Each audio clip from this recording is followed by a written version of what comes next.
नमस्कार. मी भाऊ तोरसेकर. तुम्ही बघत आहात प्रतिपक्ष.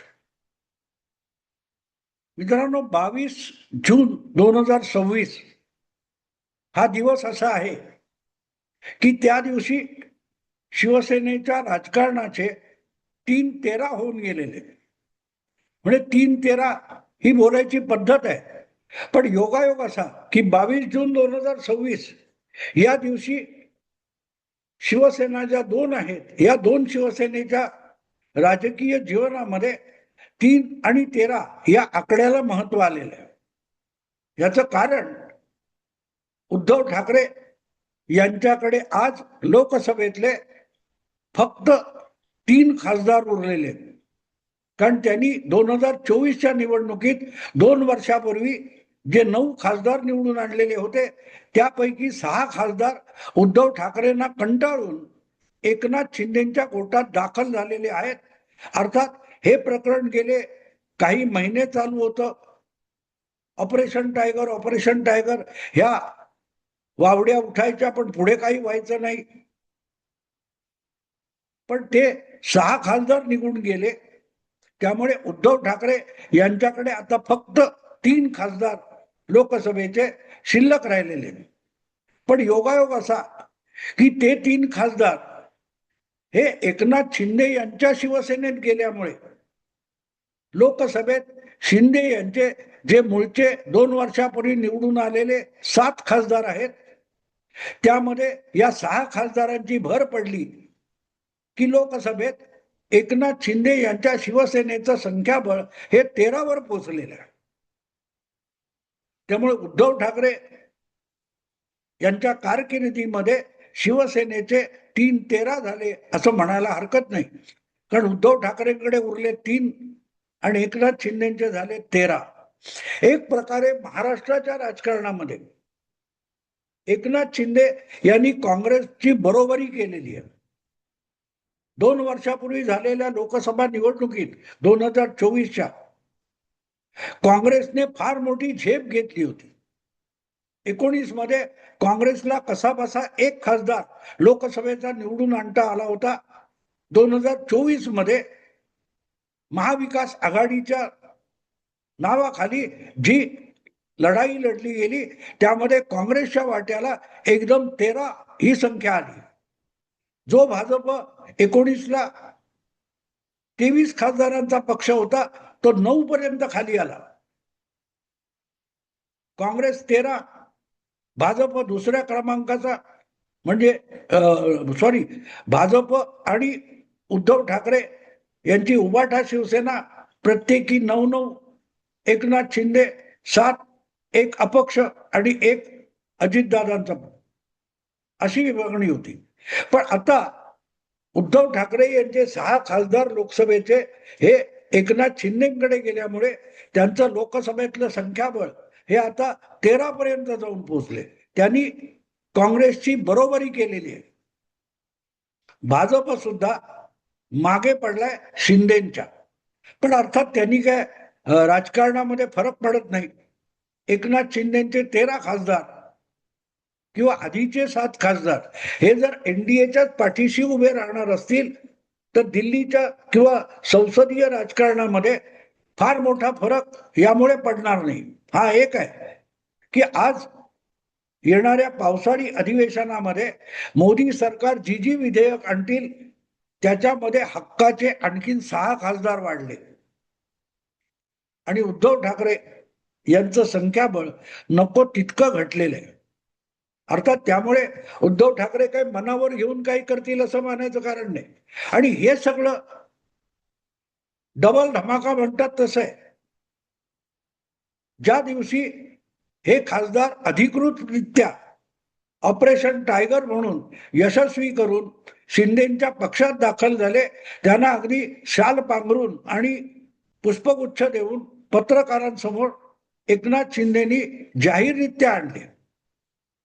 सतत उभाठा सेनेचे प्रवक्ते नेते आव्हान देत होते, कोण आहेत, आणा, त्यांच्या नावांची यादी द्या, त्यांना समोर आणा. उद्धव ठाकरेंनी 2-2दा मातोश्रीवर आपल्या लोकसभा खासदारांची बैठक बोलावलेली होती. त्यामध्ये सुद्धा यातले बरेचसे खासदार हजर नव्हते. 9 पैकी 4 आले होते, दोघे ऑनलाईन त्या बैठकीला हजर राहिले, वगैरे वगैरे वगैरे. ह्या बातम्या तुम्हाला तोंडपाठ आहेत, त्या मी सांगण्याची पुन्हा गरज नाही. पण एक गोष्ट आहे की ज्या वेळेला आपण बोलवतो आणि येत नाहीत, तेव्हा मामला किती गंभीर आहे हे उद्धव ठाकरेंनी ओळखायला पाहिजे होतं. पण अशा अनेक गोष्टी आहेत, ओळखायला पाहिजे असतात, पण ते ओळखायची इच्छा सुद्धा उद्धव ठाकरे यांच्याकडे उरलेली नाही. अनेकदा ते उद्विग्न होतात आणि म्हणतात जायचंय त्याने निघून जा. राजकारण अशा रीतीने चालवता येत नाही. कितीही पराभूत झालात, कितीही अपयश आलं, तरी झुंजण्याची इच्छा जिवंत ठेवावी लागते. त्या अब्दाली समोरच्या लढाईमध्ये आठवतं ना, आपला मराठ्यांचा एक सेनानी दत्ताजी शिंदे, त्याला जखमी अवस्थेत, घायाळ अवस्थेत पडला असताना लाथ मारून कोणी त्या अब्दालीच्या सेनापतीने विचारला होता, अब क्या करोगे? तेव्हा दत्ताजीने सांगितलं होतं, बचेंगे तो और भी लढेंगे. जेव्हा शिवाजी महाराज मराठ्यांचा इतिहास रोजच्या रोज शिवसेना वापरत असते, तर विसरू नका हे असे प्रसंग. बचेंगे तो और भी लढेंगे. आज उद्धव ठाकरेंच्या सेनेची परिस्थिती असं आहे, कैसे बचेंगे तो और भाग जाएंगे. जी चर्चा आता की फक्त खासदार फुटले एवढ्यावर ऑपरेशन टायगर थांबणार नाही. याच्यानंतर उद्धव ठाकरेंकडे जे उरलेत विधानसभेमध्ये 20 आमदार गेल्या विधानसभेत आलेले, निवडणुकीत आलेले, ते सुद्धा फोडले जातील. त्यानंतर नगरसेवक फोडले जातील. पण उद्धव ठाकरेंना त्याची पर्वा नाही. आता जे 6 खासदार फुटले किंवा त्यांनी पक्षांतर केलं, त्यापैकी एक आहेत मुंबईतले, ईशान्य मुंबईचे खासदार संजय दिना पाटील. ते काय फार मोठे अगदी निष्ठावान जुने शिवसैनिक अशातला भाग नाही. यापूर्वी ते एकदा लोकसभेत निवडून आले होते, ते 2009 मध्ये शरद पवारांच्या राष्ट्रवादी काँग्रेसचे उमेदवार म्हणून यापूर्वी संजय दिना पाटील लोकसभेत निवडून आले होते. मग 2019च्या आसपास त्यांनी शिवसेनेत प्रवेश केला होता. हे मी एवढ्यासाठी सांगतोय की असे संजय दिना पाटील हे शेवटपर्यंत निष्ठावान राहणार याची ग्वाही आठवड्यापूर्वी उद्धव ठाकरे आणि संजय राऊत देत होते. पण संजय दिना पाटील हे सुद्धा एकनाथ शिंदेकडे निघून गेले. पण ते जाणार याची खात्री कशी होती? पावती आली थेट मातोश्रीवर, संजय दिना पाटील जाणार असल्याची पावती आली. कारण संजय दिना पाटील यांची कन्या ही उबाठा शिवसेनेची नगरसेविका आहे आणि 1-2 दिवसापूर्वी तिने येऊन आपल्या पित्याच्या कृतीबद्दल पश्चाताप व्यक्त केला होता. 2 दिवस आधी संजय दिना पाटील यांची कन्या राजूल पाटील या मातोश्रीवर आल्या आणि त्यांनी उद्धव ठाकरेंना ग्वाही दिली होती की माझ्या वडिलांनी जन्मदात्याने काहीही करो, मी मात्र मातोश्रीशी निष्ठावान राहणार आहे. असं मला वाटते यापूर्वी अनेकदा झालेलं आहे की मातोश्रीवर यायची, हजेरी लावायची, पाया पडायचा, आशीर्वाद घ्यायचा आणि नंतर परत निघून जायचं. हे नवीन नाहीये. पण कोणतरी फुटलेला आहे किंवा फुटणार आहे, त्याच्या जवळच्या नातलगाने, मुलाने, मुलीने किंवा सासू सुनेने मातोश्रीवर हजेरी लावली की उद्धव ठाकरे खुश असतात. बघा, निष्ठा अशी असली पाहिजे. गद्दारी करणारे मला नको, आज गद्दारी करणारे नकोत, पण उद्या गद्दारी करणारे असतील त्यांनी मातोश्रीवर या आणि आपल्या निष्ठेचं प्रमाणपत्र घेऊन जा, अशी उद्धव ठाकरे एकूण त्यांची राजकारणातली भूमिका आहे. किंबहुना उद्या गद्दार ठरवायचे, त्याच्यासाठी आज उद्धव ठाकरे अशा लोकांना निष्ठेची प्रमाणपत्र देत असतात मातोश्रीवर. आणि म्हणून राजूल पाटील या आपल्या पित्याच्या कृतीबद्दल पश्चाताप व्यक्त करायला मातोश्रीवर आल्या, तेव्हाच संजय दिना पाटील सुद्धा एकनाथ शिंदे बरोबर जात आहेत याच्यावर शिक्कामोर्तब झालेलं होतं, किंबहुना त्या पावती घेऊनच मातोश्रीवर पोहोचल्या होत्या. पण उद्धव ठाकरे तेवढी पावती घेऊन पण खुश झाले. बघा, मुलगी निष्ठावान आहे. निष्ठा अशा विकल्या जात नाहीत. आणि निष्ठेची प्रमाणपत्र कितीही नाचवली म्हणून खरी नसतात, खरी नसतात.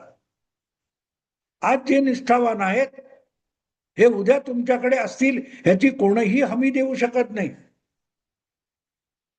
आणि बघा गंमत, की हे सगळं घडत असताना त्याच दिवशी 22 तारीखला सकाळी विधान परिषदेचे निकाल आले आणि त्यामध्ये महाविकास आघाडी संपूर्णपणे भुईसपाट झाली, सोपडा साफ. विधान परिषदेच्या 17 जागांसाठी निवडणूक होती, ज्यापैकी एक पोटनिवडणूक होती आणि 16 रितसर नेहमीच्या निवडणूक होत्या. त्यापैकी पोटनिवडणूक होती ती बावनकुळेंची रिक्त जागा असल्यामुळे उर्वरित मुदतीसाठी होणार होती आणि ती भाजप जिंकणार ही काळ्या दगडावरची रेघ होती. तरीही तिथे काँग्रेसच्या प्रवक्ते अतुल लोंढे यांना उभं करण्यात आलं होतं. त्यांचा पराभव निश्चित होता. आणि लोंढेनं तरी का उभं केलं तर दुसरा उमेदवारच सापडत नव्हता. उरलेल्या ज्या 16 जागा होत्या त्यापैकी 6 जागी महाविकास आघाडीला एक तर उमेदवार सापडला नाही, किंवा सापडला असेल तर त्यांनी शेवटच्या क्षणी शेपूट घातली आणि माघार घेतली. आणि त्यामुळे 16 पैकी 6 जागा ह्या बिनविरोध निवडून आल्या होत्या. मतदान व्हायचं होतं 18 तारीखला. हे 18 तारीखचं मतदान हे 10 जागांसाठी व्हायचं होतं आणि त्या 10 जागांपैकी एकही जागा महाविकास आघाडीला जिंकता आली नाही. त्याचा अर्थ समजून घेतला पाहिजे मित्र. 10 जागा होत्या, पण त्या 10 जागांमध्ये एक जागा अशी आहे की जी महायुतीला मिळाली आहे, पण ती महायुतीच्या बंडखोराला मिळाली. महायुतीच्या अधिकृत उमेदवाराला पाडून महायुतीचा बंडखोर निवडून आला. मला तेव्हा 2020च्या अटीतटीच्या विधान परिषद निवडणुकीची आठवण झाली. 10 जागांसाठी विधानसभेच्या आमदारांच्या मतदानातून आमदार निवडले जाणार होते विधान परिषदेचे, आणि त्यामध्ये काँग्रेसचे 2 उमेदवार होते. एक होते भाई जगताप आणि दुसरे मला वाटते चेंबूरचे कोण, जे नंतर राज्यसभेवर निवडून गेले. शेवटची अटीतटीची लढत काँग्रेसच्याच 2 उमेदवारांमध्ये झाली आणि भाई जगताप हे दुसऱ्या क्रमांकाचे असताना सुद्धा निवडून आले आणि अधिकृत काँग्रेसचा उमेदवार पहिल्या क्रमांकाचा हा पराभूत झाला होता. हे मी सगळं एवढ्यासाठी सांगतोय मित्रांनो, की राजकारणात तुम्ही गंभीर असाल तर एक एक जागा महत्वाची असते. ही सगळी विधान परिषदेची निवडणूक अटीतटीची असताना सुद्धा उद्धव ठाकरे किंवा त्यांची महाविकास आघाडी ही फुटणाऱ्या खासदारांना थोपवण्यासाठी आपली सगळी शक्ती पणाला लावून बसली होती. पण 18 तारीखला जे विधान परिषदेसाठी मतदान आहे त्यामध्ये आपल्या एक एक नगरसेवकाने, जिल्हा परिषद सदस्याने महाविकास आघाडीच्या उमेदवाराला मत द्यावं यासाठी महाविकास आघाडीकडून कुठलेही प्रयत्न झाले नाहीत. किंबहुना त्यातलं गांभीर्य उबाठा शिवसेना आणि महाविकास आघाडीला राहू नये यासाठीच उबाठा सेनेचे खासदार फोडण्याचं नाटक रंगवलं गेलं होतं. ते फुटणार होते आणि तो विषय गेले महिनाभर चालू होता. पण अचानक तो इतका उफाळून आणला गेला की विधान परिषदेकडे साफ दुर्लक्ष झालं आणि 22 तारीखला विधान परिषदेचं मतमोजणी संपली आणि महाविकास आघाडीचा धुव्वा उडाल्याची बातमी आली आणि अवघ्या 2 तासात एकनाथ शिंदे हे आपलं ऑपरेशन टायगर यशस्वी झालं हे सांगायला सगळ्या 6 खासदारांना घेऊन पत्रकारांसमोर आले. अर्थात त्यामध्ये त्यांची खासदारकी टिकेल का, त्यांच्यावर कारवाई काय होईल, ते अपात्र ठरतील का, असा प्रश्नही पत्रकारांनी विचारला. तेव्हा एकनाथ शिंदेनी दिलेलं उत्तर अत्यंत मार्मिक आहे. ते म्हणाले, आम्ही संवैधानिक आणि कायदेशीर सगळी कारवाई व्यवस्थित पार पाडली आहे, त्यामुळे हे खासदार अपात्र तर होणार नाही, पण पुढच्या निवडणुकीत परत त्यांनाच उमेदवारी दिली जाईल आणि ते निवडून सुद्धा येतील. हे जे एकनाथ शिंदेचं संवैधानिक आणि कायदेशीर कारवाई पूर्ण केली, हे उत्तर फार महत्वाचं आहे. पण तो एक स्वतंत्र व्हिडिओचा विषय आहे, मी आता त्यावर तपशिलात बोलणार नाही. पण मुद्दा असा आहे की हे सगळं होत असताना शिंदेनी डबल धमाका केला आणि उद्धव ठाकरे हात चोळत बसले.